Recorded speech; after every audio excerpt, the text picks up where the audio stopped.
माझ्या समोरील आपण सर्व सन्मानित परिवर्तनाच्या लढ्यात या महामानवांनी योगदान दिले। या सर्व महामानवांना महानायकांना विनम्र अभिवादन करत या मंचावर उपस्थित पक्षाचे नेते सन्माननीय अरविंदभाई सावंत, मंचावर उपस्थित पोहरादेवी तीर्थक्षेत्रावरून इथे आलेले महंत सुनील महाराज, त्यांच्या आयोजनातनं हा अत्यंत सुंदर आणि देखणा उत्सव संपन्न होतोय असे या मतदारसंघातलं नेतृत्व आणि या मतदारसंघातून निवडून येणार म्हणजे येणार असे संजय भाऊ देशमुख त्यांच्या सोबतचे तेवढीच त्यांना ताकदीनं साथ देणारे कर्तबगार जिल्हा प्रमुख प्रवीणजी शिंदे, या महाप्रबोधन यात्रेचं आमच्यामध्ये आणि इथल्या संपूर्ण संघटनात्मक पदाधिकाऱ्यांमध्ये अतिशय सुंदर मेळ घालून समन्वयाची भूमिका अदा करणारे श्री उद्धवजी कदम, मंचावर उपस्थित कॅप्टन प्रशांत सुर्वे, तद्वतच अमरावतीहून उपस्थित झालेले सुनील खराटेजी, मंचावर अनेक मान्यवर उपस्थित आहेत आणि माझ्याकडून बरेच नामोल्लेख राहू शकतात, कारण मी बऱ्याच पदाधिकाऱ्यांना पहिल्यांदा इथे नेरमध्ये पहिल्यांदा येते आणि पहिल्यांदा भेटते, पण हे सगळेच पदाधिकारी माझ्यासाठी प्रचंड सन्माननीय आदरणीय आहे, कारण तुमच्याच भरोशावर इथे पक्ष वाढत आहे, तुमच्याच भरोशावर अत्यंत मजबूतीने आणि स्वाभिमानाने पक्ष उभा आहे। तद्वतच या सभेचं वार्तांकन करण्यासाठी उपस्थित असणारे डिजिटल तथा प्रिंट माध्यमांचे मान्यवर पत्रकार प्रतिनिधी, ही सभा सुरक्षित आणि सुखरूप पार पडावी याही पेक्षा या सभेमध्ये काही बोलली तर आपल्याला कायदेशीर कारवाई करायला सापडेल का याची वाट बघून असणारे पोलीस बांधव, कारण सभा सुखरूप पार पडावी याही पेक्षा माझ्यावर कारवाई कशी करता येईल याच्यासाठी ते जास्त उत्सुक आहेत याची मला कल्पना आहे। मी येण्याच्या आधीच विश्रामगृहावर काही पोलीस अधिकारी आले आणि म्हणाले की आम्हाला ताईंना भेटायचंय, पुढे जायचंय। आमचे उद्धव कदमजी म्हणाले की अहो नाही आता उशीर झालाय, नाही ताईंनाच भेटायचंय। मला माहिती होतं त्यांना कशासाठी भेटायचंय ते, पण ते म्हणाले नाही ताई सहजच भेटायला आले। ते सहज वगैरे काही नाही, त्यांचे एक प्रेमपत्र घेऊन आले होते। त्यांना प्रेमपत्र इथल्या काही संघटनांनी द्यायला सांगितलं होतं। त्या संघटनांची बरीचशी निवेदनं होती। आता जाणीवपूर्वक त्याची नावं घेत नाही आणि त्यावर व्यक्तिशः घसरत नाही, अजिबात घसरत नाही, परंतु नव्याने रुजू झालेल्या अधिकाऱ्यांना कदाचित माहीत नाही की याच यवतमाळ मधल्या पांढरकवड्यामध्ये माझ्या मानेवर तलवारी ठेवल्या होत्या आणि तरीही मी ताकदीनं काम करत होते। त्यामुळे भीती मला स्पर्शून अजिबात जात नाही। राहिला प्रश्न त्या संबंधित लोकांचा आणि त्यांच्या प्रेमपत्र देण्याच्या कारणाचा, तर त्यांना माहिती असावं कि शुक्र मनाओ कि आज मैं तुम पर बात नहीं करूंगी, क्योंकि आज तो दिन गबरू पहलवान का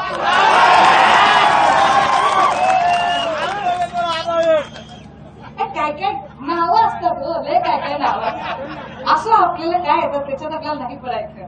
ही स्क्रीन जरा सेंटरला लावली असती तर बऱ्याच गोष्टी तुम्हाला अजून चांगल्या कळल्या असत्या। इकडच्या लोकांना जरा बघायला अडचण होईल, मी समजू शकते, पण कदाचित आम्हालाही त्याचा अंदाज आला नाही की एवढी मोठी संख्या जमू शकते। ही एवढी मोठी संख्या जमलीये त्याला कारण संजय भाऊ देशमुखांचं अत्यंत सुंदर संघटन कौशल्य, आणि त्याच्या जोडीला प्रवीण शिंदे आणि उद्धवजी कदमांचं नियोजन ह्या मोठ्या गोष्टी आहेत. मंडळी, महाप्रबोधन यात्रेचं पर्व दुसरं सुरू झालं.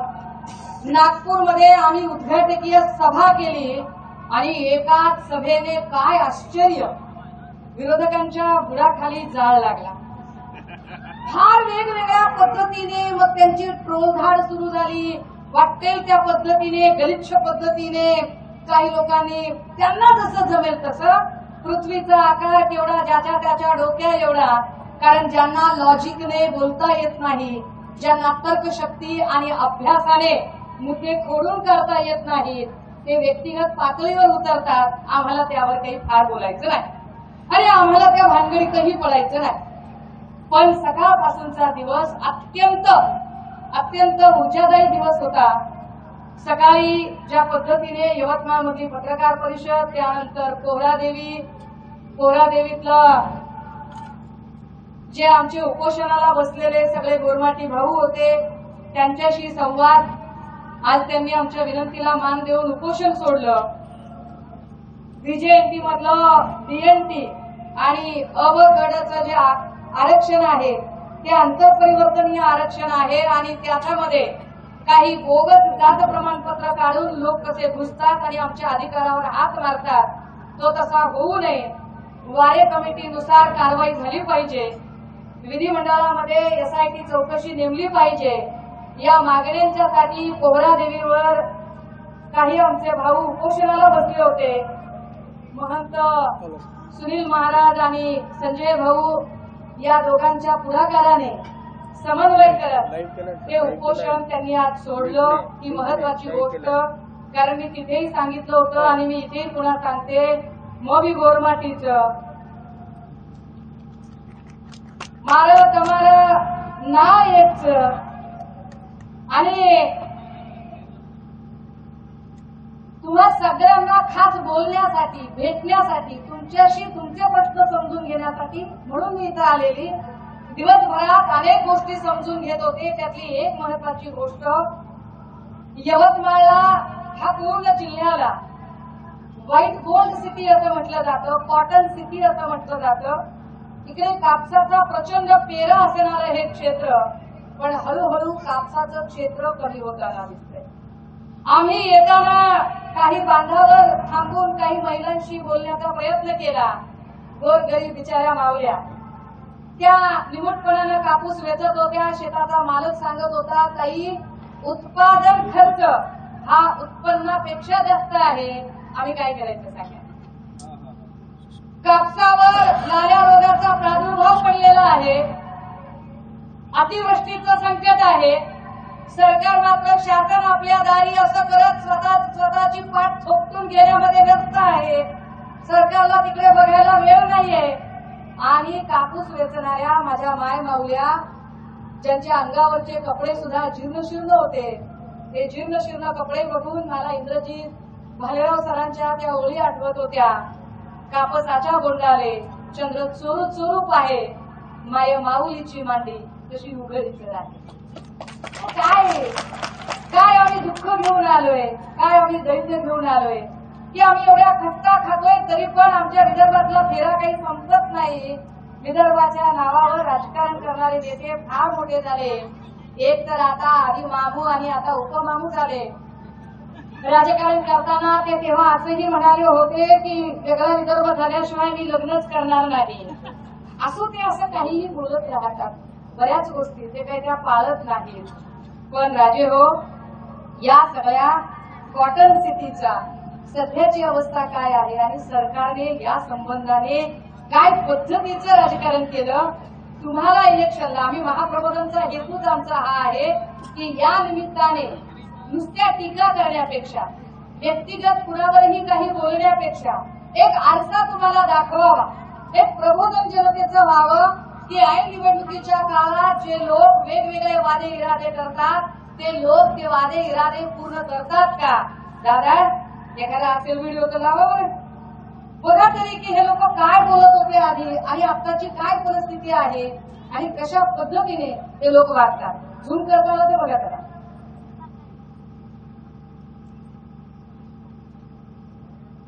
आवाज गेला त्याचा। जल्द मिलेगा फसल उगाने का ज्ञान भी, फसल का सही दाम भी और किसान होने का सही मान भी।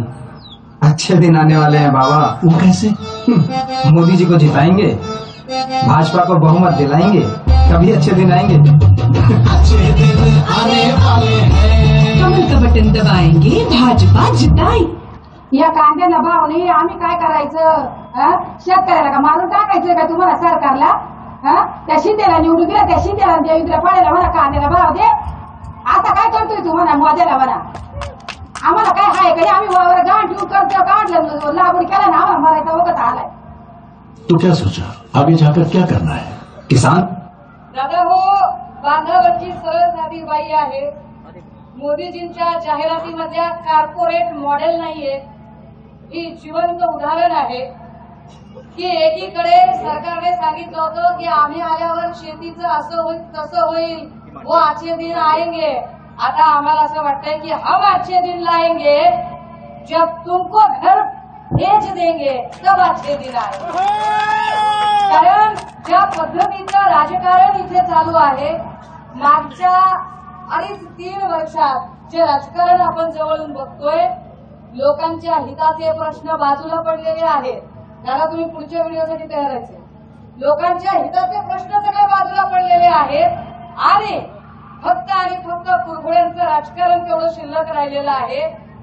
एकेकाळी या महाराष्ट्राच्या राजकारणामध्ये एक महत्वाची गोष्ट घडत होती। अगदी कुठल्याही पक्षाचा नेता असेल, मोदी असतील किंवा अमित शहा असतील, कुणीही असो, तो माणूस मातोश्रीवर यायचा आणि मातोश्रीवर घेऊन बोलायचा। मातोश्रीतला माणूस कधीही दिल्लीत जाऊन बोलत नव्हता। परंतु आम्ही कसे खरे आहोत हे सांगणारे बाटगे आता मात्र रोज उठून छोट्या छोट्या गोष्टीला दिल्लीश्वरांच्या तिकडे जाऊन येरझाळे घालत राहतात आणि मुजरे करत राहतात। या सगळ्यांनी मुळात इतकं अस्थिर वातावरण करून टाकले की या सगळ्या अस्थिर वातावरणामध्ये लोकांचे प्रश्न हे सगळे पायदळी तुडवले जात आहेत। सकाळपासून काही प्रश्नांचा मागोवा घेतला तेव्हा असं लक्षात आलं की इथे 3 दिवस वीज 3 दिवसात येते, मग जाते। शेतकऱ्यांनी विजेचं काय करायचं? वीज वितरण खात्याचं काय होणार आहे? बरं, काही शेतकऱ्यांचे विजेचे मीटर कट केले जातात, पण हीच माणसं जेव्हा सत्तेमध्ये नव्हती, विरोधी बाकावर होती, तेव्हा कसे बोलत होते? त्याला बघा म्हणून जरा काहीतरी। मला अतिशय या ठिकाणी अभिनंदन करायचं आहे मध्य प्रदेशच्या सरकारचं। मध्य प्रदेश सरकारने 6,500 कोटी रुपये स्वतः देऊन शेतकऱ्यांची विजेची बिलं त्या ठिकाणी माफ केली आहेत। महाराष्ट्रामध्ये मात्र या ठिकाणी रोज सावकारी पद्धतीनं विजेची बिलं वसूल केली जात आहेत। महाराष्ट्र सरकारने देखील मध्य प्रदेशप्रमाणे शेतकऱ्यांच्या विजेच्या बिलाचे पैसे हे महावितरणला द्यावे अशी आमची मागणी आहे। मला अतिशय या ठिकाणी हा आवाज होता उपमामूंचा, ज्या उपमामूंनी मामू होण्यासाठी आधी एक पक्ष फोडला, पण काहीच झालं नाही, हाताला काही लागलं नाही। कारण पक्ष फोडला त्याने ज्याच्या हातात ससा तो पारधी म्हटल्यासारखा तो बिचारा एक पद घेऊन गेला। मग दुसरा पक्ष फोडला की आपल्याला मामू पद मिळेल का? पण मामू काही पद मिळालं नाही, पुन्हा उपमामूच राहिले ते हे उपमामू काय सांगताहेत की सावकारी पद्धतीने वीज बिल वसूल केलं जातं। अर्धा सरकार कुणाचं आहे? सरकार तुमचंच आहे, केंद्रात तुमचं आहे, राज्यात तुमचं आहे, पैसा तुमच्याकडे आहे। बरं चिकार आहे, खोक्यानं पैसा तुमच्याकडे येतो हे आम्ही बघितलंय। एवढा खोक्यांचा पैसा गोरगरीब शेतकऱ्यांना का देत नाही? तुम्ही सांगताय, जेव्हा तुम्ही विरोधी बाकावर असता तेव्हा तुम्ही सांगता की आम्ही मध्य प्रदेश सारखा इकडे काहीतरी झालं पाहिजे, मध्य प्रदेशमध्ये कशी वीज बिलं माफ झाली तशी वीज बिलं माफ झाली पाहिजेत। मग आता वीज बिलं का माफ होत नाही? आता काय प्रॉब्लेम आहे? यवतमाळ मधल्या शेतकऱ्यांना वीज 3 दिवसांनी एकदा ही काय पद्धत आहे? ही माणसं सत्तेत असताना एक बोलतात, विरोधी बाकावर असताना एक बोलतात। अशा खोटारड्या लोकांच्या पासून सावध करणे हा खरा महाप्रबोधन यात्रेचा हेतू आहे. महाप्रबोधन यात्रा कुणालाही व्यक्तिगत पातळीवर अजिबात टार्गेट करू इच्छित नाही. महाप्रबोधन यात्रा फक्त आणि फक्त महापुरुषांचा विचार घेत आणि या देशामध्ये जी विश्वरत्न डॉक्टर बाबासाहेब आंबेडकरांनी एक संविधानिक चौकट आखून दिली होती, त्या संविधानिक चौकटीतले प्रत्येक माणसाचे जे अधिकार आहेत, जे हक्क आहेत, जी त्याची जीवन जगण्यासाठी आणि विकसित करण्यासाठीची प्राप्त परिस्थिती सरकारने तयार करून द्यायची आहे, बस तेवढ्यावर फक्त भाष्य करते आणि तेच मुद्दे घेऊन आम्ही बोलण्याचा प्रयत्न करतो. मात्र अडचण अशी आहे की यावर जेव्हा आपण बोलायचा प्रयत्न करतो तेव्हा भाजपाई लोक मात्र त्याला वेगळ्या बघा. आता आम्ही काय मुद्दा मांडतो जरा प्ले करा आणि लोकांना. मोदी जी तुम्ही म्हणाला बहुत हुआ महिलांवर अत्याचार, अब की बार मोदी सरकार आणि तुमच्या सत्तेतच हाथरस, उन्नाव, कठुआमध्ये जेव्हा आमच्या मुलींवर बलात्कार होतो, त्यांची हत्या केली जाते, आरोपींना शिक्षा होत नाही, त्यावर मूग गिळून गप्प का बसलंय तुमचं सरकार? याचं उत्तर द्या. दादा हो, ही ऍड तुम्ही अनेक वेळा याच्या आधी बघितली होती. जेव्हा निवडणुका लागल्या त्यावेळेला मोदीजींनी जाहिरातींचा रतीब लावला होता आणि जाहिरातींचा रतीब लावताना कॉर्पोरेट जगतातल्या काही मॉडेल्स उभ्या राहिल्या. या मॉडेल जाहिराती करायला लागल्या आणि जाहिराती करताना सांगायला लागल्या, औरतों पर जुल्म करने वालों जनता माफ नहीं करेगी, बहुत हो चुका महिलाओं पे अत्याचार, अब की बार. कुठं गेलं ते सगळं? काय खरंच महिलांवरचे अत्याचार संपले का? जर आपण एकूण आत्ताचा रेशो बघितला देशभरातला आणि राज्यातला सुद्धा, जर देशातली जर परिस्थिती बघितली तर हाथरसचं, उन्नावचं, कठुआचं उदाहरण तुमच्या समोर आहे की काय पद्धतीनं अक्षरशः कुलदीप सेंगर नावाचा एक बलात्कारी आमदार भाजपचा, बलात्कारी आमदाराच्या समर्थनार्थ मोर्चे भाजप काढते. हाथरसमध्ये तर अक्षरशः रात्रीच्या अंधारात त्या माऊलीचं प्रेत जाळूनही टाकलं जातं. प्रेत जाळताना तिच्या घरातल्यांना सुद्धा सांगितलं जात नाही. पोलिसांनी असं डिपार्टमेंट कधीपासून चालू केलं की पोलीस कायदा सुव्यवस्था राखायचं सोडून प्रेत जाळायला लागली. पण यावरती कोणी प्रश्न नाही विचारले. महिलांच्या एकूण अन्याय अत्याचाराच्या जर घटना बघितल्या तर त्याच वेळेला आपण बघितलं की दिल्लीमध्ये कुस्तीपटू महिला कशा पद्धतीने आंदोलन करत होत्या, परंतु त्या महिलांच्याकडे ढुंकूनही सरकारने बघितलं नाही. एका महिलेवर अन्याय होत होता, एक महिला प्रताडित आणि पीडित केली जात होती, परंतु त्यावर ते चकार शब्द अजूनही बोलत नाहीये. मंडळी, या गोष्टीचा जरा विचार करा. म्हणजे सहज आठवलं म्हणून बरं का, अधिवेशनाच्या दरम्यान राहुल गांधीजींचं भाषण चालू होतं. राहुल गांधींनी न दिलेल्या किसवर आक्रस्ताळेपणा करणाऱ्या भाजपच्या बायका महाराष्ट्रामध्ये घडलेल्या किस प्रकरणावर मात्र आईंनी चुपचुरी करून बसल्या होत्या. याचा अर्थ असा आहे की जाणीवपूर्वक भाजपाला मुद्दे डायव्हर्ट करायचे असतात. राहुल गांधींनी जे काही प्रश्न विचारले होते त्या प्रश्नांची उत्तरं त्यांच्याकडे नव्हती आणि म्हणून असलेल्या प्रश्नांवरती आता काय करायचं, तर आपण चला बाबा आपण काहीतरी वेगळाच मुद्दा करायचा असं म्हणत नेहमीप्रमाणे त्यांनी एक आक्रस्ताळेपणा केला मूळ मुद्द्याला बगल देण्यासाठी.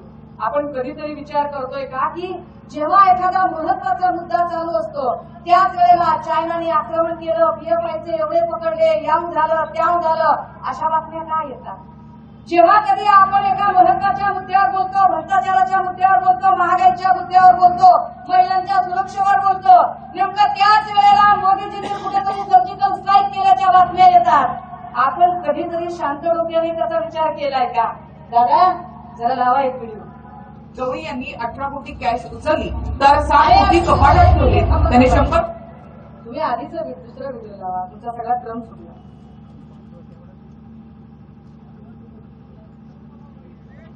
या सगळ्या लोकांच्या मध्ये ज्या पद्धतीने यांनी एकूण दुसरा व्हिडिओ लावा जाता,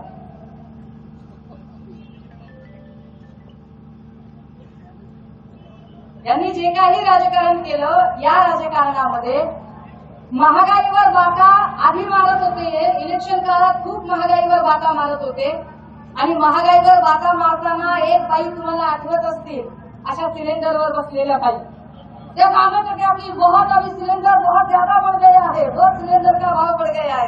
किती ज्यादा? तर त्यावेळेला त्यांना 450चा भाव खूप ज्यादा वाटत होता, 450चा भाव. आता तो सिलेंडर जेव्हा 1250 पर्यंत जातो तेव्हा त्यातले 200 रुपये कमी करून उपकार केल्यासारखे आपल्याला ते दाखवतात. पण आपण त्या महागाईवर कधी बोलणार? महागाईच्या एका प्रश्नावरती ज्या काही पद्धतीने राजकारण करण्याचा प्रयत्न केला जातो, जेव्हा मोदीजी आधी म्हणजे इलेक्शन काळामध्ये प्रचार करताना ते सांगायचे महंगाई का म बोलने के लिए तैयार नहीं है सरकार, महंगाई का म. आणि आता काय परिस्थिती आहे? डिझेल आणि पेट्रोलचे एकूण जर भाव बघितले तर ते भाव आता गगनाला भिडलेले असतात. सहज साधे खाण्यापिण्याचे सुद्धा भाव, रोजच्या डाळीचे भाव, तेलाचे भाव हेही आमच्या आवाक्याच्या बाहेर जातात. परंतु आपल्या गावी ते काहीच पोचू देत नाहीत. का?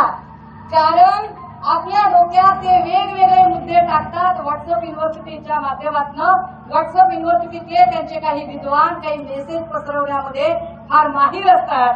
ते काही मेसेजेस तुम्हाला पसरवतात, तुमच्यापर्यंत पोहोचवतात आणि मग महागाईच्या मुद्द्यावरून तुम्ही भलत्याच मुद्द्यांकडे तुमचं लक्ष घालवलं जातं. मी जसं मगाशी म्हटलं की एकूण ज्या पद्धतीने म्हणजे महिलांच्या अत्याचाराच्या प्रश्नावरती सुद्धा बोलताना आपण जेव्हा देशातल्या एकूण महिलांच्या अत्याचाराच्या घटना बघतो, अगदी त्याच पद्धतीनं राज्यातल्या महिला अत्याचाराच्या जर घटना बघितल्या, मुंबईच्या चर्नी रोडमध्ये एका मायमाऊलीला नुसती तिची हत्या होत नाही. बघा, जर याच्यात जर मारेकरी जर मुस्लिम आडनावाचा असता तर काय वातावरण पेटलं असतं.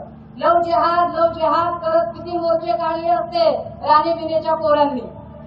परंतु आडनाव वेगळं म्हटलं की सगळा विषय संपून गेला. दादा तोपर्यंत दुसरा व्हिडिओ ठेवा की तयार, ते बंद करा स्क्रीन आणि दुसरा व्हिडिओ तयार ठेवा. काय पद्धतीने यांनी राजकारण तापवलं, कशा पद्धतीने राजकारण तापवलं असतं. चर्नी रोड मधल्या एका मायमाऊलीची हत्या होते. नुसती हत्या होत नाही, हत्येनंतर तिचे तुकडे तुकडे तुकडे केले जातात. ते सगळे तुकडे फ्रीज मध्ये ठेवले जातात. रोज थोडे थोडे तुकडे बाहेर काढले जातात. ते कुकरमध्ये शिजवले जातात. कुकरमधून शिजवून बाहेर काढून ते मिक्सरमध्ये बारीक केले जातात आणि रोज कुत्र्यांना खाऊ घातले जातात. इतक्या क्रूरपणे एका मायबाऊलीची हत्या होते आणि तरीही आमचे उपमामू सांगतात की आम्हाला कायदा सांभाळता येतो. काय कायदा सांभाळतात उपमामू? कायदा आणि सुव्यवस्थेची व्याख्या दरवेळेला ते कायदा सांभाळण्यामध्ये सपशेल फेल ठरायला लागतात. आताच्या एकूण परिस्थितीमध्ये तुम्ही बघितलंय की ड्रग्सची किती प्रकरणं बाहेर आली आणि ड्रग्सच्या प्रकरणावर काय पद्धतीने दरवेळेला सरकार सपशेल अपयशी ठरत आहे याची चर्चा सुरू झाली. हे सगळे एक मुद्दे जरी बघितले तरी लक्षात येतं की इथं महिला खरंच सुरक्षित आहेत का? इथल्या काय कायदे सुव्यवस्था नावाची गोष्ट शिल्लक आहे का? कायदा सुव्यवस्थेची वाटा मारणारे आणि आम्ही महिलांचा फार सन्मान करतो असं म्हणणारी भाजपा, जर आपल्याला आठवत असेल तर भाजपच्या 3ऱ्या-4थ्या फळीतली एक आक्रस्ताळी बाई पुढे आली होती आणि या आक्रस्ताळ्या बाईने आपल्या एका गबरू पैलवानाला फार चॅलेंज केलं होतं. आता काय जरी असलं तरी मी म्हणलं की मग मी गोरमाटीचं गबरू मारू व्हायचं की नाही? मग वाईट वाटलं नाही बाबा, आपल्या भावाला कुणीतरी महाराज दिनाची भाषा केली, काय झालं काय नाही नेमकं. एवढं सगळं झालं. संजय राठोडाने ज्या पद्धतीने एका महिलेशी वर्तणूक केली, एक उद्धव साहेब आहेत की ज्यांनी त्याचा राजीनामा घेतला आणि सांगितलं तुम्हाला खुर्चीवर राहायचा अधिकार नाही, कारण आम्ही छत्रपती शिवरायांचे वारसदार आहोत. छत्रपती शिवरायांचे वारसदार परस्त्रीला आई समान आणि बहिणी समान मानणारे लोक आहेत आणि जर अशी एखादी घटना घडत असेल तर तुम्हाला क्षमा नाही म्हणून आपण त्याला पदावरून काढून टाकतो. पण ज्यांनी राजीनामा मागितला होता तेच त्या गबरूला पुन्हा पंक्तीला घेऊन बसतात. काय यांची महिला सुरक्षा, काय यांची महिलेबद्दलची भावना, काय यांचा महिलेबद्दलचा सन्मान, किती यांना महिलांच्या प्रश्नांवरती स्वयंसूतक आहे, हे सगळं करायला लागतं. विशेष दादा हो, याचाही विचार करा. एवढं सगळं झाल्यानंतर जर खरंच संजय राठोड निर्दोष होते तर मग आमचे पुन्हा काही प्रश्न निर्माण होतात. जर राठोड निर्दोष होते तर राठोडांनी आवरणुत्कारीची केस त्या अक्रस्ताल्या बाईवर का टाकली नाही? पहिला प्रश्न. जर राठोड निर्दोष होते तर त्या बाईने गोरवाडी समाजाची माफी मागायला पाहिजे आणि भाजपाने सुद्धा माफी मागायला पाहिजे की तुम्ही आमच्या बहीण लेकींची आमच्या गोरवाडी समाजातल्या एका बहीण लेकींची आबरू उठवली. तुमची सत्ता मिळवण्यासाठी, तुमच्या घाणेरड्या राजकारणासाठी तुम्ही आमच्या एका लेकी बाळीला बदनाम करायचा डाव केला आणि तुमचा डाव साधला की ज्याची शिडी करून तुम्ही हा सगळा डाव रचला. लोकशाही मराठी ऐका, पहा, जागरूक रहा.